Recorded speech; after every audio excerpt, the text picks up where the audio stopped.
Tudo Rafael Pestana, galera. Vamos prestigiar e se inscrever no canal, compartilhar e tal. Gostou? Dá o like lá e tal. Que estava assistindo esse jogo, de uma análise assim, eu sei que você é um cara que analisa o jogo assim de uma forma muito fria, assim, em questão da sua razão, né? E com emoção também, porque você é um poeta, afinal de contas.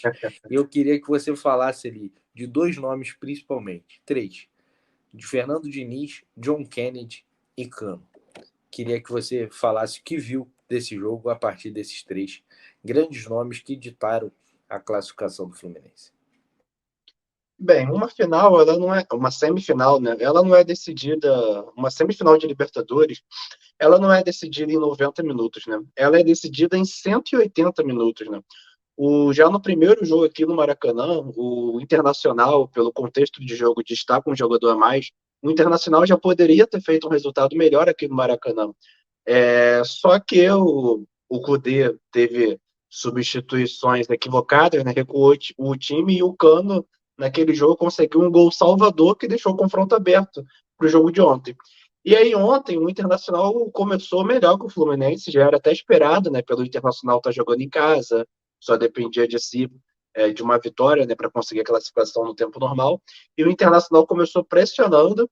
E, e aí, logo no escanteio, já no começo do jogo, o Internacional consegue seu gol. Foi até engraçado vendo a transmissão que quando o jogador vai bater o escanteio, né, tem ali aquelas placas de publicidade, estava escrito Mercado Livre, né? Já era o sinal e o jogador do Internacional poderia estar livre e poderia fazer o gol, né? Numa infelicidade do Fábio naquele lance, mas que depois ele vai se recuperar dentro de campo, né? Por fazendo grandes defesas, né? É um grande goleiro, né? Renovou por mais 2 anos com o Fluminense, já está aí com o quê? 43 anos, se eu não me engano, 42, 43. E é um goleiro assim que você vê, né, cara? Alto nível até hoje, né? Mas tomou esse gol, o Internacional continuou pressionando, indo para cima. E aí dava a impressão que o Internacional acharia o segundo gol a qualquer momento. Mas o Fluminense, ele não se desarrumou em dentro de campo, né? O Fluminense estava muito convicto daquilo que ele queria e que iria ter alguma oportunidade, né? Tanto que o Marcelo, o Diniz, eles falaram após o jogo que foi treinado durante a semana esse tipo de situação, né, do Fluminense saindo atrás no placar e psicologicamente, né, mentalmente, como o time iria reagir àquilo, né, tentar manter a calma para conseguir seu objetivo. Então o Fluminense não se bagunçou dentro de campo, mas o Internacional continuava criando as oportunidades, especialmente nos pés do Ener Valencia. E o Ener Valencia teve 3 chances incríveis, né, para fazer o gol que mataria o jogo, né? Teve aquela que ele vai levando uma grande jogada dele, mas aí na hora que ele entra na área, ou se eu não me engano, o Nino consegue pressionar e ele não consegue fazer uma finalização mais efetiva. E aí vem as 2 chances incríveis, aquela cabeçada que realmente foi a chance mais incrível. Ele não poderia perder um atacante da qualidade do Ener Valencia, né, com o gabarito dele, não poderia ter perdido aquele gol. Seria o gol da classificação do Internacional. E logo em seguida ele também perde aquele gol cara a cara, onde ele também poderia ter escolhido melhor. E assim, como você bem falou, né, quem não faz leva, né, a bola pune, né. E quando um time perde gols assim, né, o outro time, cara, começa a acreditar que dá para ganhar. O Cano falou isso depois do jogo, né? Falou que quando o Ener Valencia perdeu aqueles gols, ele falou, gente, a gente vai achar o gol. Não é possível que a gente, em algum momento, pra gente estar passando por essa situação do time adversário, tá perdendo esses tipos de gol, é porque tem alguma coisa reservada aí pra gente. E aí o Diniz Aí você pediu para falar desses 3 nomes, né? Eu começo falando sobre o Fernando Diniz, que assim é um treinador que, claro, ainda está em evolução, ele tem muitos aspectos ainda que a gente pode debater. Ontem mesmo não foi um grande jogo do Fluminense, mas assim, é um treinador que a gente vê evoluindo a cada ano, cara. A cada ano, se você for observar os trabalhos do Diniz, ele evolui mais um degrau, isso é impressionante. Então, até onde pode chegar o Diniz, né? Cara, eu vejo o Diniz com um potencial incrível para realmente um dia ele assumir de verdade a seleção brasileira, né? Já está lá como interino, né? Pode ser que ele seja efetivado em algum momento, caso o Ancelotti não venha, assim, mas ele tem esse potencial para isso em algum momento, se acontecer, e assim, ele tem também um grande potencial para um dia treinar grandes times europeus. Claro, ele está em devolução, e ele precisa de títulos, como o da Libertadores, por exemplo, para conseguir criar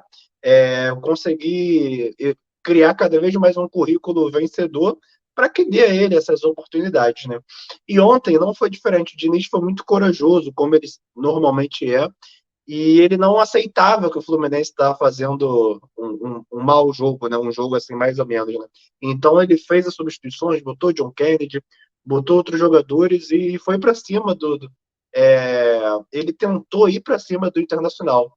E aí, quando ele coloca o John Kennedy, o segundo nome que você pediu para eu falar, cara, é um jogador que merece todos os elogios, porque é um jogador que desde que ele saiu da base, né, foi pro profissional, né, acho que todo mundo já via um grande potencial nele, realmente é um jogador diferente, mas ele precisava acertar a cabeça dele, né, o mental dele, né. Então ele passou por momentos difíceis. é, no começo do ano ele estava jogando na Ferroviária, né, mas assim, ele conseguiu dar a volta por cima, né? Ele conseguiu colocar a cabeça no lugar. Claro, graças à ajuda de muita gente, por exemplo, a do Diniz, que é um paizão para ele, né?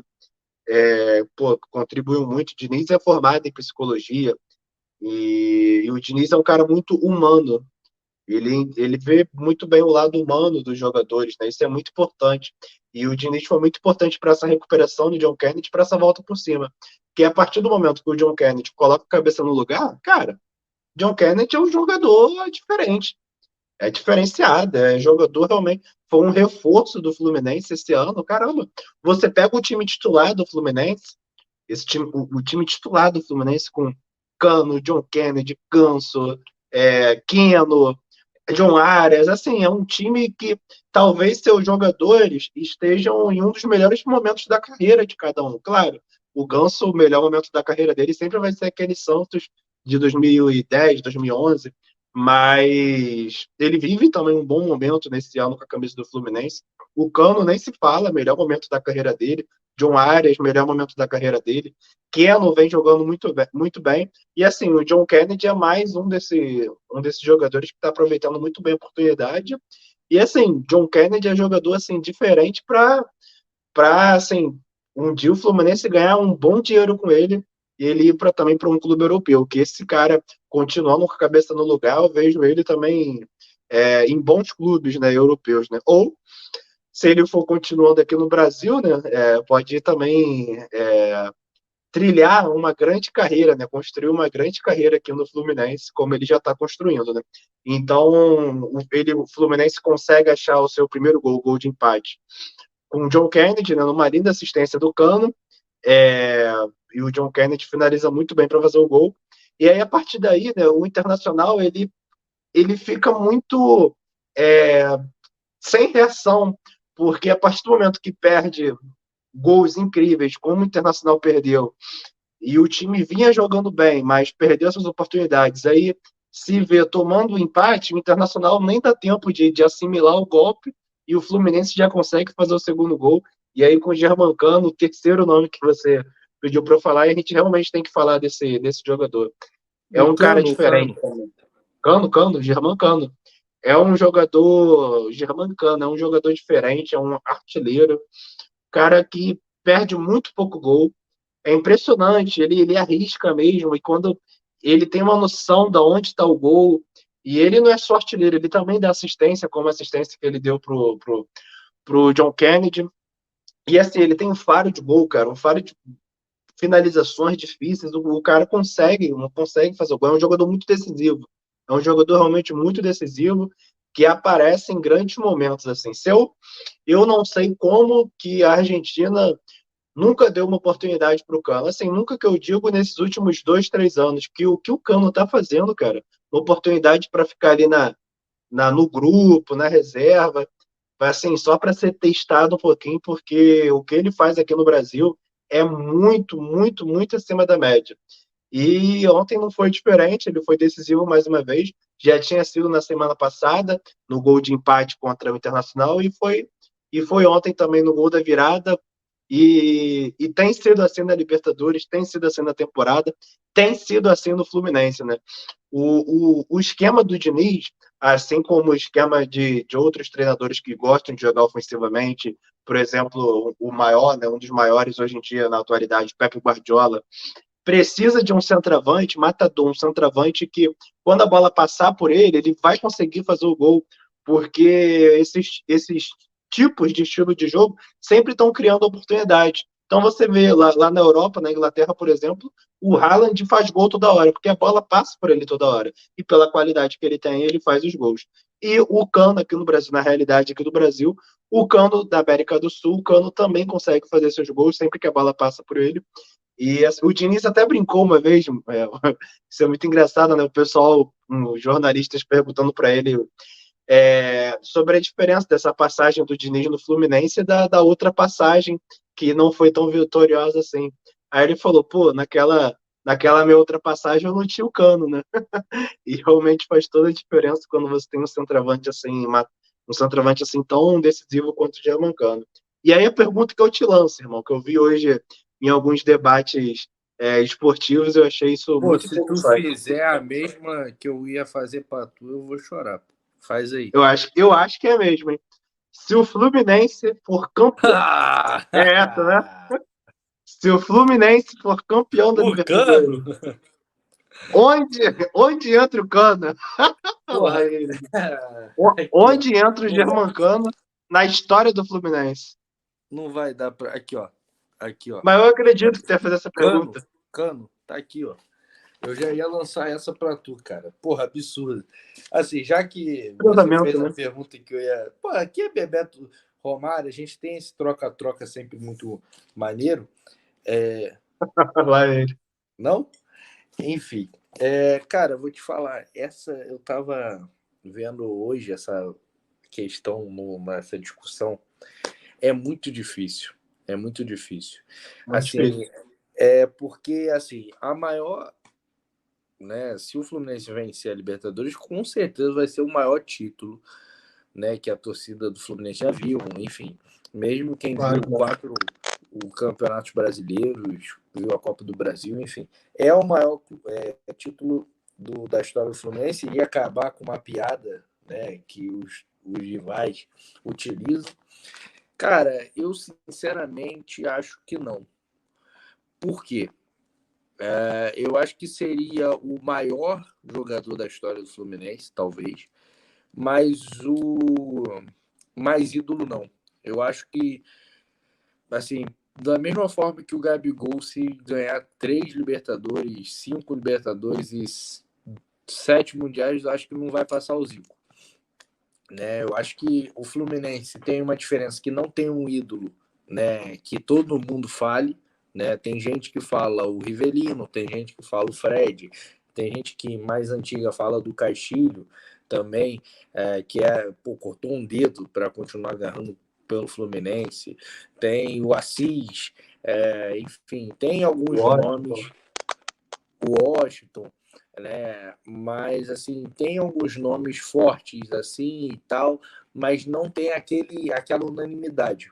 Né? O do Botafogo Concordo. tem o Newton Santos e o Garrincha, que muita gente fala, fica entre esses dois. O Vasco tem uma grande maioria o Roberto Dinamite, mas também teve uma época que era o Juninho muito forte também. Mas o Flamengo é o que, né, tem a unanimidade. E Mas supera o o Fred, pelo Fluminense. menos. Eu Oi? acho que ele se torna mais ídolo. Você acha que o Cano se torna mais ídolo que o Fred, pelo menos? Ou tu Então, eu acha que o acho que Fred, não. no Eu ideário, acho né? que o Fred é o maior, até porque tem mais tempo de Fluminense. O Cano só tem 2 anos. É muito pouco, né, do que do Fluminense. O Fred fica de 2009 a 2014 ou 15, 2015, ou comecinho de 2016. Ali ele vai para o Atlético Mineiro.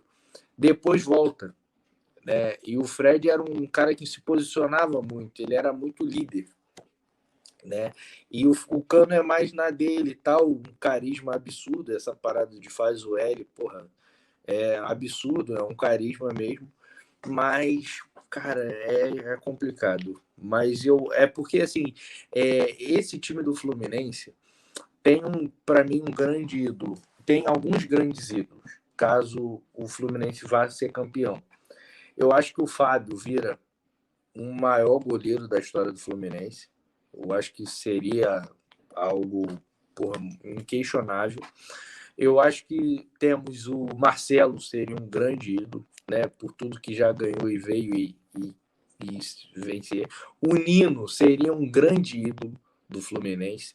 O André seria um grande ídolo. O Ganso seria um grande ídolo. O Cano seria um grande ídolo. O Arias, absurdamente ídolo John também. Kennedy. John Kennedy, mas tem uns nomes ali que eu não, mesmo sendo titulares, eu acho que não virariam ídolos do Fluminense, seriam jogadores históricos. Por exemplo, eu não vejo o Felipe Melo sendo um ídolo do Fluminense. Eu não vejo o Keno sendo ídolo.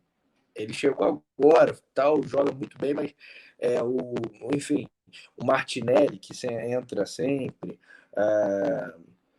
Enfim, tem jogadores. Samuel Xavier vai ser um jogador histórico do Fluminense, mas eu não acho que seria um ídolo do Fluminense.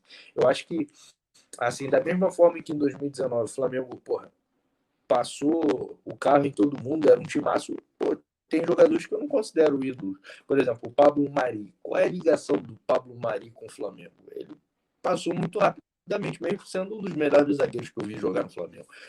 Assim, mas essa pergunta não tem resposta, porque está no coração de cada um, né? Vai ter tricolor que vai achar o Fred, enfim, o Cano, assim, mas não é um absurdo achar o Cano o maior ídolo do Fluminense, caso venha essa Libertadores. Isso que você falou é muito interessante, porque realmente não é porque o jogador conquista o título que ele se torna ídolo, né? Não é só isso que faz o jogador se tornar ídolo. Se fosse colocar assim, então, né?